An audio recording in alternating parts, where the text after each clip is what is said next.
어떤 은퇴 목사님하고 줌으로 이 계시록 공부를 했습니다.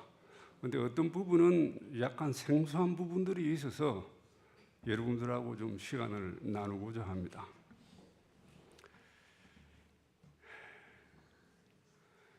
계시록에는 14장에 보면은 세 가지 복음이 기별이 있습니다. 첫째, 둘째, 셋째. 여러분들이 다 잘 아십니다. 근데 첫째 기별에서 심판의 기별이 있고 또 무슨 기별이 있습니까? 갱배의 기별이 있습니다. 그런데 갱배 또 이렇게 바벨론 또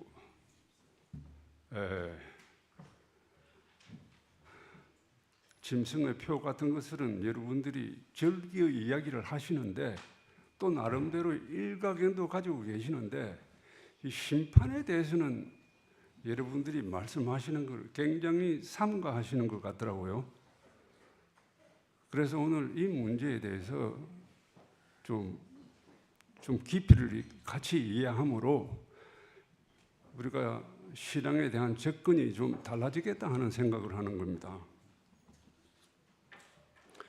결국 우리가 하늘까지 가는 여정에서 이 한 서너 가지를 통과해야 되는데 가장 중요하고 기본적인 것이 심판입니다.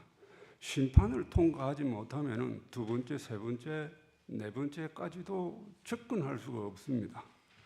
그래서 이 심판을 통과하게 되면은 나머지 갱배, 또 바벨론, 또 이렇게 짐승의 표까지는 아주 쉽게 통과할 수 있다는 겁니다. 이것이 제가 공부하면서 느낀 겁니다.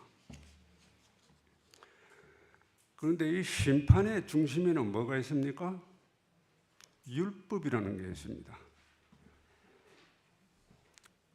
예수님께서도 성경을 이야기하시면서 뭐라고 이야기하셨어요? 성경을 율법과 선지자의 글이라고 이야기를 하셨어요. 그래서 성경 역사의 핵심은 율법입니다.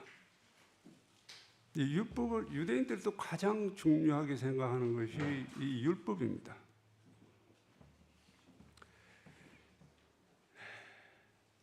그리고 또 그 엘렌 화이트 여사께서 특별히 하신 말씀이 많이 기억이 나는데요. 산상수훈에 보면은 율법은 하나님의 품성의 사본이시라고 이야기를 하셨고, 또 대쟁투 총서 서두에 보면은 율법은 하나님 보좌의 기초이다라고 이야기를 하셨어요. 범죄함이 없는 곳에는 율법이 잘 드러나 보이지 않습니다. 왜? 전부 다 율법을 지키기 때문에. 죄가 있는 곳에서는 율법이 굉장히 두드러지게 나타납니다.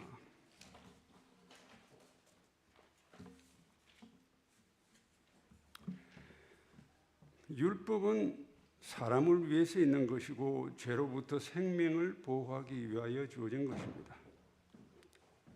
율법이 무엇과 같으냐면은 아프리카 장글에서 동물들로부터 어린 아이들을 지키는 방법은 이렇게 높은 담장을 쌓는 일입니다.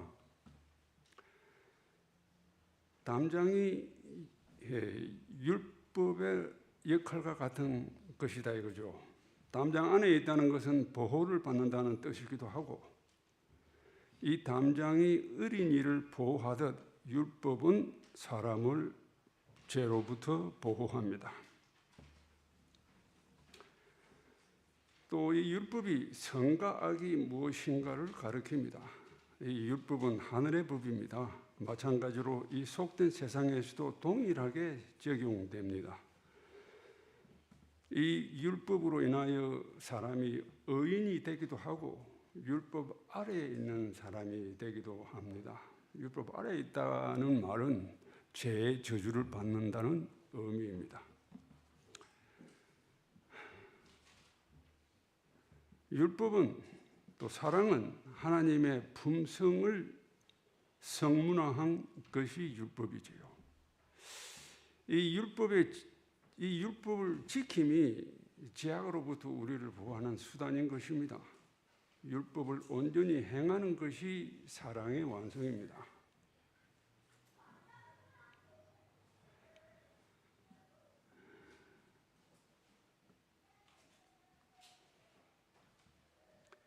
율법은 우리의 생명과 직결되어 있습니다. 그런 거로 사랑과 율법은 같은 말입니다. 율법이 사랑이 너무 좋아서 율법을 지킨다면 그 율법을 지키는 것이 즐거운 겁니다. 대쟁투 583쪽에는 하나님의 율법을 유린함으로 그들은 율법을 주신 하나님의 권위를 무시하였다라고 적혀 있습니다. 이 율법이 하나님의 실체입니다. 실체가 없는 종교는 우상 종교라고 하지요. 때문에 율법이 실체이니 율법이 그 모든 심판의 중심이 된다는 겁니다. 이 율법은 예수님의 정신이기도 하지요. 그 예수님의 정신이 잘 나타나 있는 곳이 마태복음 5장, 6장, 7장 상상순에 보면은 예수님의 정신이 잘 나타나 있습니다. 그 인디라 간디도 자기는 기독교인도 아닌데 매일 새벽마다 마태복음 5장, 6장, 7장 산상수훈을 새벽마다 이렇게 맹상을 했다고 합니다. 로마서 2장 12절에 보면은 무릇 율법 없이 범죄한 자는 율법 없이 망하고 무릇 율법이 있고 범죄한 자는 율법으로 말미암아 심판을 받으리라고 쓰여 있습니다. 우리가 심판을 받는 이유는 믿음으로서가 아니고 심판을 받는 이유는 우리가 하늘 세계의 적합성을 정하기 때문입니다. 이렇게 중요한 율법이 개신교 교인들이 주장하듯이 십자가에서 율법이 패했다고 하면은 어떤 현상이 일어납니까? 우리 정신 세계에. 우선 죄인과 의인을 구별하는 기준이 없어집니다. 선과 악의 기준이 없지요. 율법이 없으니 속죄할 필요가 없고 속죄가 없으니 회개할 필요가 없고 회개가 없으니 용서가 필요 없어집니다. 하나님과 특별한 개인적 관계가 필요 없고 성령의 도우심이 필요가 없고 진리와 오류를 간파할 필요가 없습니다. 예수님이 내 안에, 내가 예수님 안에 거할 필요가 없지요. 믿음의 과정에서 온전이나 완전함이 그 과정이 필요 없다는 것이지요. 특별히 악과 더불어 투쟁할 필요가 없습니다. 왜냐하면 믿기만 하면 되니까요. 이것이 확실히 잘못된 가르침입니다. 로마서 1장 5절에 보면은 분명히 믿어 순종케 하나니라고 이렇게 적혀 있습니다. 무슨 말이냐면 순종이 없는 믿음은 그림자에 불과하고 사람을 전혀 변화시키지도 못합니다. 자, 이제 심판에 대한 이야기를 해보겠습니다.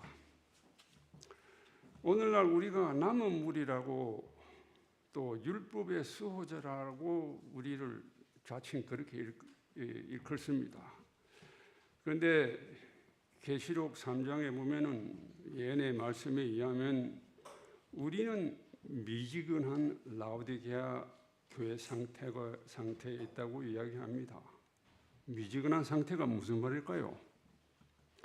아마 이 세속 사회와 하늘 문 사이에서 어느 곳을 확실히 정하지 못하고 어중간하게 왔다 갔다 하는 그런 입장을 미지근한 상태를 하지 않나 그렇게 생각합니다. 그래서 예수님께서 무릇 내가 사랑하는 자를 책망하여 징계하노니 그러므로 내가 열심을 내라 회개하라. 우리가 열심을 내는 이유가 뭐라고 이야기하십니까? 회개하랍니다. 이 회개가 굉장히 중요한 주제입니다. 앞으로 계속 제가 이 회개라는 말을 할 텐데요. 좀 기억해 주시기를 바랍니다. 예수님께서 미지근한 상태에서 빠져나오는 방법이 회개라는 것을 말씀하시고, 또 우리는 재림교회에 들어오기 전에 하나님의 뜻대로 살기를 하고 침례를 받았습니다. 안식일을 구별하여 지키고 11조와 그 외 여러 헌금들을 충실하게 헌신합니다. 성경 연구를 말씀을 연구하면서 자신을 성찰하는 시간도 가집니다. 그럼에도 구원의 확신을 갖지 못하며 하나님을 경험하지 못하고 미지근한 상태에 살아가는 이유는 무엇일까요? 그 미지근함이 회개의 부재라고 예수님께서는 처방을 내리셨습니다. 왜 회개가 중요하냐면 예수님이 초림 때 갈릴리에 오셔서 선교를 시작하면서 하늘나라가 가까웠으니 회개하고 복음을 믿으라. 먼저 회개를 하라는 겁니다. 세상적인 우리의 마음가짐을 전부 없애라는 것입니다. 그리고 예수님께서 이제 재림 때 마지막 오실 때도 세천사의 기별 첫 번째가 심판하실 시간이 이르렀다고 합니다. 심판을 통과하려면 어떻게 해야 됩니까? 우리가 회개하는 자세가 있어야 됩니다. 회개 없이 세상적인 마음을 가지고 그 자세를 가지고 심판에 임할 수가 없다는 겁니다. 우리는 회개를 통해서 죄 사함을 받고 깨끗해지는 것입니다.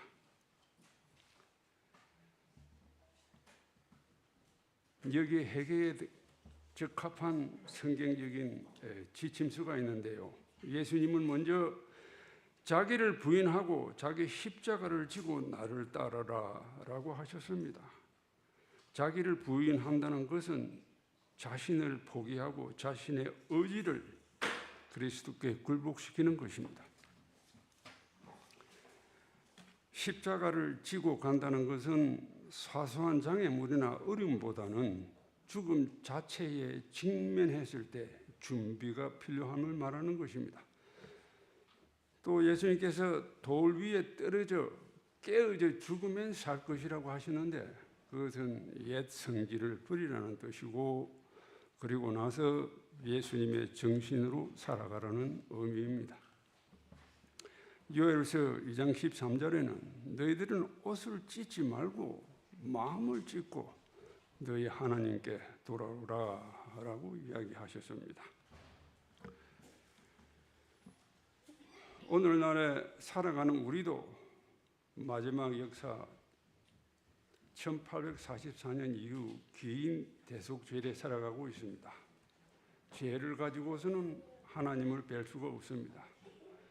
그래서 하나님께서 라오디게아 교인들에게 전하는 따뜻한 기별처럼 열심을 내라, 회개하라. 회개를 하라는 이 성경 구절이 성경 각 페이지마다 있습니다.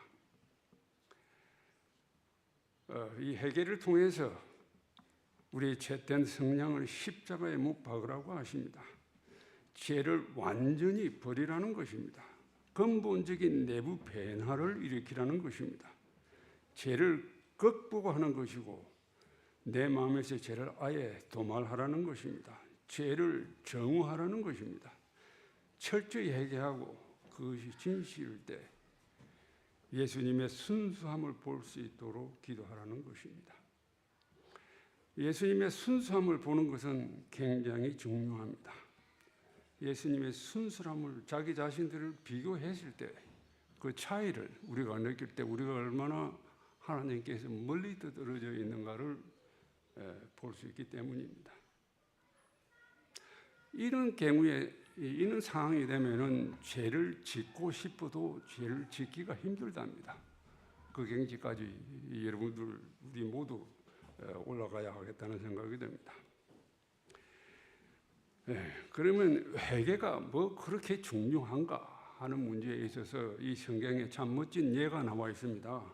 뭐냐면 스가랴 3장에 보면은 대제사장 여호수아를 심판하는 장면이 나옵니다. 더러운 옷을 입고 있는 대제사장 여호수아가 하나님 앞에 섰고 사단은 그 유편에 서서 그를 대적합니다. 3장 4절에 보면 예수님께서 자기 앞에 선 자들에게 명하사 그 더러운 옷을 벗기라 하시고 또 여호수아에게 이르시되 내가 내 죄가를 제하여 버렸으니 내게 아름다운 옷을 입히리라 하시기로. 무슨 이유로 그의 죄가를 제하였는지는 성경에는 나와 있지 않지만 대쟁투 총수 위대한 선지자 제47장에 보면은 그 죄를 사한 이유가 설명이 되어 있습니다. 그 이유는 그의 품성이 부족하고 저의 노력이 실패했을지라도 그들은 회개하였다라고 이렇게 적혀 있습니다. 이 회개하였다. 그리고 그를 용서하고 간합하였노라. 여기까지 보면 참 멋진 심판의 선고인데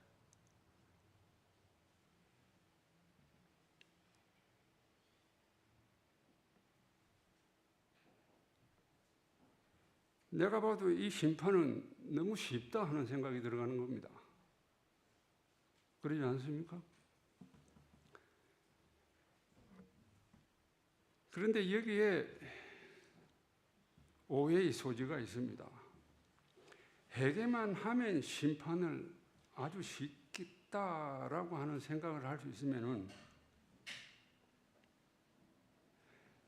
여호수아와 대제사장 옷에 묻은 더러움은 의식적으로 지은 죄가 아닐 수가 있고 우리가 완전하기 못하기 때문에 실수로 저지른 죄일 수도 있다는 겁니다. 그래도 하나님께서 간합하신 이유는 모든 사람의 심정을 아시는 하나님은 죄인으로부터 갱률이 이기심을 받는 분이 아니시기 때문에 회개하는 사람들의 마음 하나를 그 진심을 안다는 겁니다. 그러한 회개는 하나님께서 받으시겠다는 겁니다.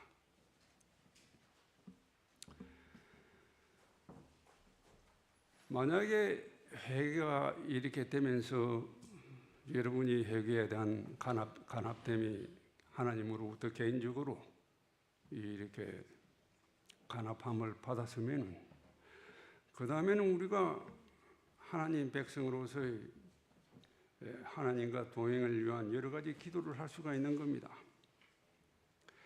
여기에 대표적인 예가 야곱입니다. 야곱을 사람들은 이렇게 마지막 때 한낱날에 어떤 이기는 상징으로서 이렇게 이야기를 합니다. 저도 그렇게 들었어요. 그런데 이분의 공부를 하면서 제가 느낀 것이 뭐냐면은 야곱은 회개에 대한 우리한테 좋은 모본이다라고 하는 생각을 하는 겁니다.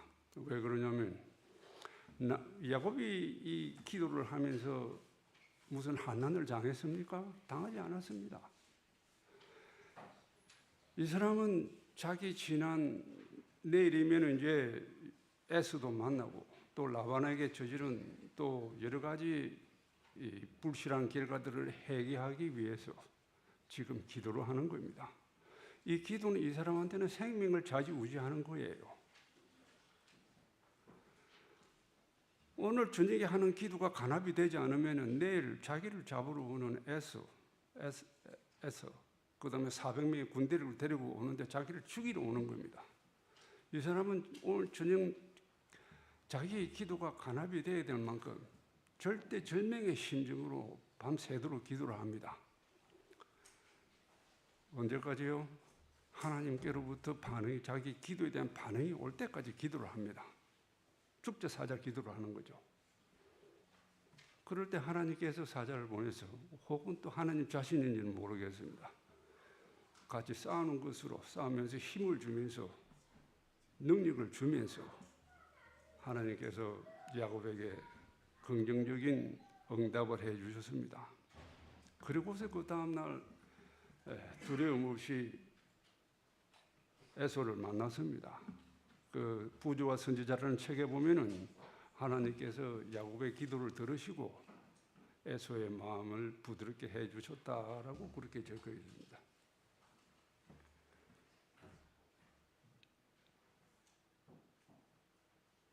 여러분들 화이트 여사의 글을 자주 읽으세요. 거기서 회개하라는 말이 나옵니다. 한번 여러분들도 에서처럼 밤새도록 밤을 새우가면서 한번 기도해 보십시오.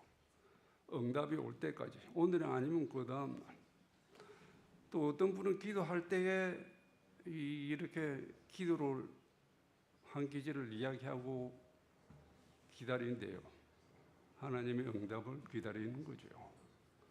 그렇게 하다 보면은 우리의 기도 시간이 3분, 4분이 아니라 1시간이 될 수도 있는 거예요.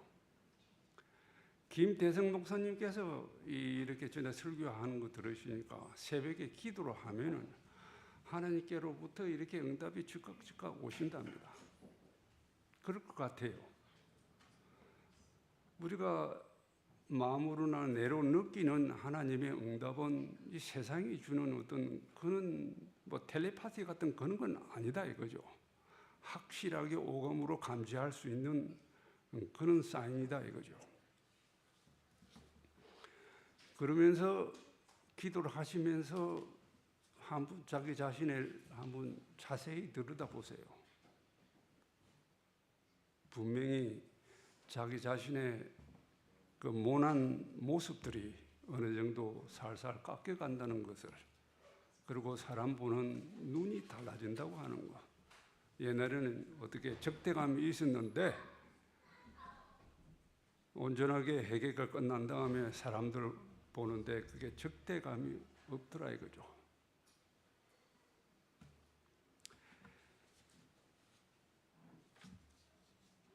에베소서 6장 10절에서 12절에 보면은 이런 말씀이 있습니다. 우리의 싸움은 혈과 육을 상대하는 것이 아니요 통치자들과 근세들과 그 어둠의 세상 주관자들과 하늘에 있는 악의 영들을 상대함이라. 우리 재림교인들은 내부 정보라는 것을 가지고 있어가지고 이 말이 무슨 말인지 잘 압니다. 그때 세상 사람들은 이 구절을 이해하는데 어렵습니다.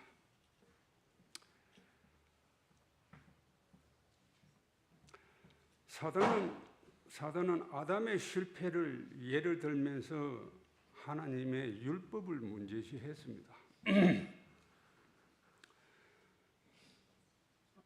아담의 이렇게 실패를 보고서 천사들도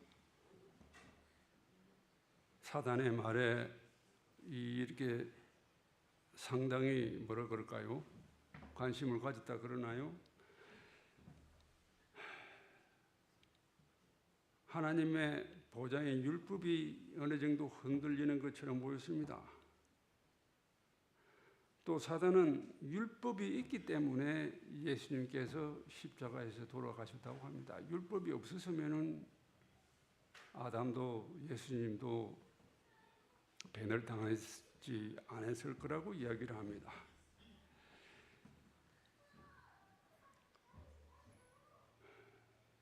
이 사단의 세상에서 죄된 인간이 하늘의 율법을 지킨다는 것은 쉽지는 않습니다. 예레미야 3장 14절에 보면 참 재미있는 글귀가 있는데요. 나 여호와가 말하노라 배역한 자식들아 돌아오라. 나는 너의 남편임이라 이렇게 이야기를 했어요. 아니, 하나님께서 남편이시고 우리는 거의 아내라는 겁니다. 이게 무슨 말이에요? 이게 참 신기했습니다.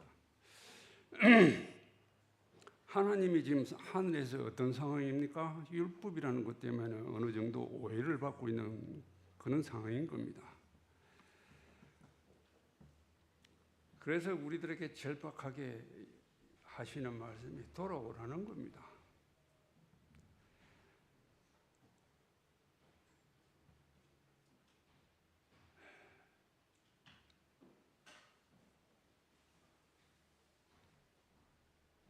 사단은 인간의 타락을 보고 하나님께서 만드신 율법이 문제가 있다고 했습니다.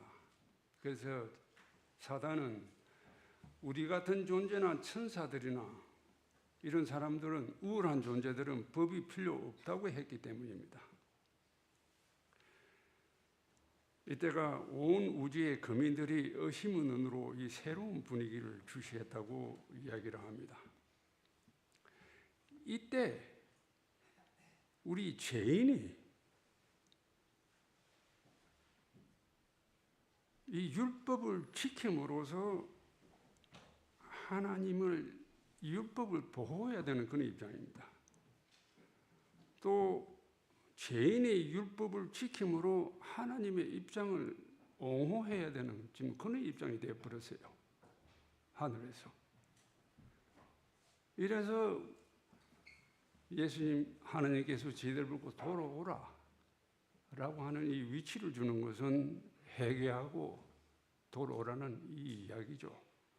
그렇게 되면은 우리가 율법을 온전히 지켜서 하나님께로 돌아가면은 이거는 사단의 주장이 틀렸다는 겁니다.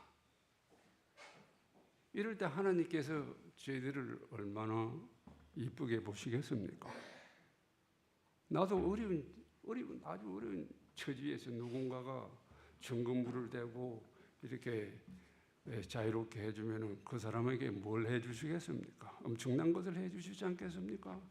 그래서 하나님께서 저희들 호칭을 하나님의 아내로까지 이렇게 해주시는 겁니다. 놀라운 일입니다. 또 마태복음 5장 10절을 보면은 의를 위하여 핍박을 받는 자는 복이 있나니 천국이 저희 것임이라. 천국에 갈 수 있다가 아니라 천국이 저희 것이라고 이야기를 하셨습니다. 의를 위하여 핍박을 받는다. 이 의라는 말을 성경에 굉장히 자주 나오는데 상당히 추상적인 것으로 이렇게 해석을 하시는데, 이 의라고 하는 것은 하나님, 예수님의 정신 혹은 율법, 그 율법을 지키다가 율법을 지켜서 의를 이렇게 행동하는 사람들은, 또 이 의를, 율법을 지킴으로 해서 그 의를 증명하는 사람들은 하나님께서 특별한 자리, 천국까지를 우리에게 아예 몽땅 주겠다고 하는 그런 이야기입니다.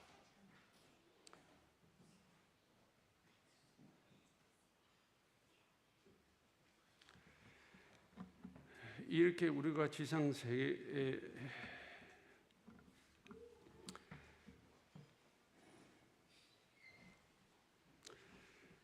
저는 단지 여러분들처럼 이렇게 주신 영생을 이렇게 쟁취하고 하늘나라에 가고 싶은 생각으로 여러분들처럼 교회에 헌신을 해왔는데, 알고 보니 저는 이렇게 큰 우주적 대의제에 관여되었으리라고는 꿈에도 생각 못했습니다. 이 공부를 하다가 느낀 건데요. 여기 재림교회에 들어와 보니 이미 이 거대한 싸움에 휘말리고 있다는 것을 저희들은 여태까지 몰랐습니다. 여러분들도 이미 이 대주제의 공모자로 이미 포함이 된 겁니다. 우리는 살아봐야 앞으로 얼마 살지 못합니다. 우리의 모든 정신적인, 물질적이든 간에 이 사업에 헌신할 값어치가 충분히 있다고 생각을 합니다. 이게 교회 정원 5권 218쪽에 이런 말이 있습니다. 그대들은 누구이든지 그대들의 생애가 어떠했든지 상관없이 그대들은 오직 하나님께서 정하시는 방법을 통해서만 구원을 받을 수 있다. 그대들은 회개해야 한다. 그대들은 속질 없는 상태로 반석 대신 그리스도 위에 떨어져야 한다.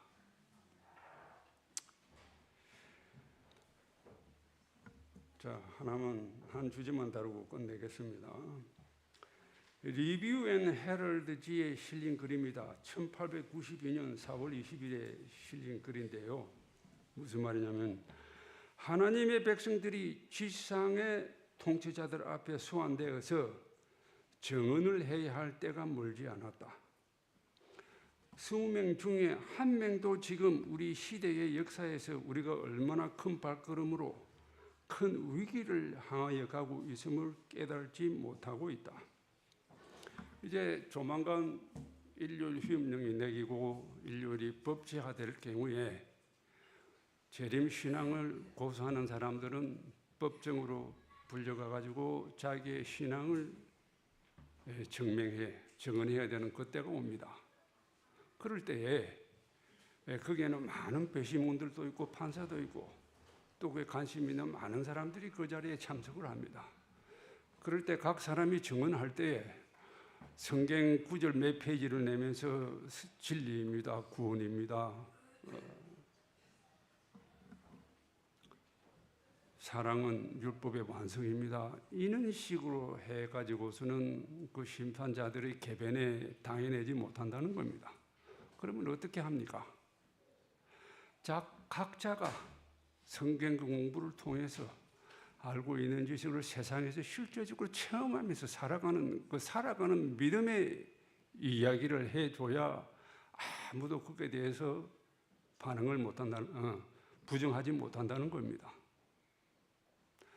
하나님과 동행은 우리가 먼저 회개하고 제가 진짜 싫어서 제가 주는 결과가 너무 끔찍해서 싫어서 걔는 결코 즐기지 않겠다고 하는 그렇게 마음을 다짐하고 살아가는 사람들입니다. 여러분, 1260년 동안 기독교인들이 로마에 압제해서 엄청나게 많은 사람들이 로마 교회 지하실에서 고문을 당하고 그랬습니다. 많은 사람들이 그 고문 기구들 보고 겁이 나가지고 신앙을 포기한 사람들도 있습니다.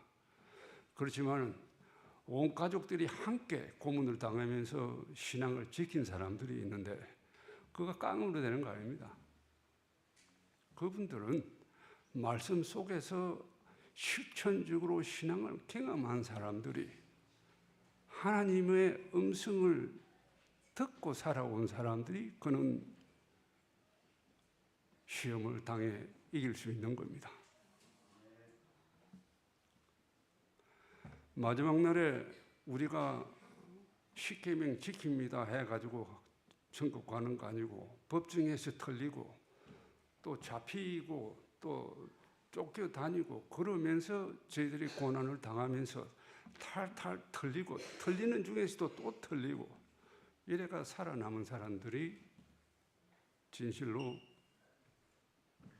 하나님을 눈으로 뵙는 그 경지에까지 이르는 겁니다. 부디 여러분들께서 어느 분도 여기 계신 분들 낙심하지 마시고 좌절됨이 없이 이장시장한 신앙 끝까지 좋은 결과를 맺기를 바라면서 말씀을 마칩니다.